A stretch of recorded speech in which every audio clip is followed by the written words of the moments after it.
Spanish MEP Esteban González Pons exploded in a fiery rant during the EU plenaries. He insisted the UK will know what it feels like to be alone next year. Esteban González Pons claimed the UK is facing its blackest year in history following the coronavirus pandemic, as he insisted the European Union must help its neighbour. Speaking in the European Parliament, Mr. González Pons said, "Never in the history of the European Union have we faced so many problems at the same time. But never in the EU's history have we made such an effort to ensure that we have the funding available to save Europeans. Let's think about the UK here, because it's leaving the EU and it will have no access to the recovery fund. Next year Europeans will have access to our common pool of debt taken on by all of us, but the UK will not have access to that money because it will be out. Families are there for you, and it's the same for the European Union. Now in the UK, they will see what it's like to be alone. They won't have access to the recovery fund, they won't have access to the single market. If we can't reach an agreement, and without Donald Trump,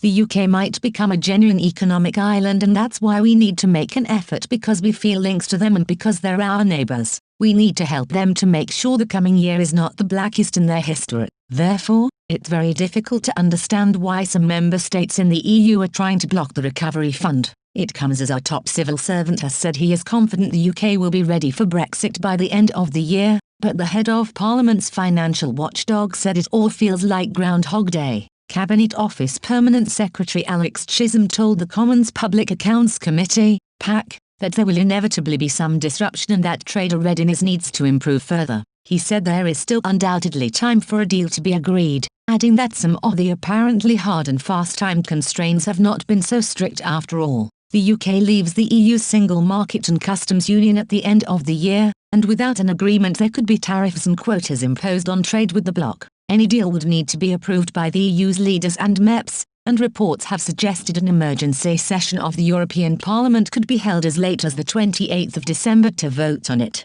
Mr. Chisholm told the committee, the subject of which was UK Border 2020, preparedness, that the sheer scale of the overall operation means that there are literally many millions of moving parts. He said, so many things have to change at one time that inevitably there's going to be some difficulties for some individual people as they adjust to the new regime, so that's the first thing. Secondly, I think that, again, as our own risk ratings do highlight, trader readiness has improved, but needs to improve further, and particularly when we think about people looking to trade with Europe, to export to Europe.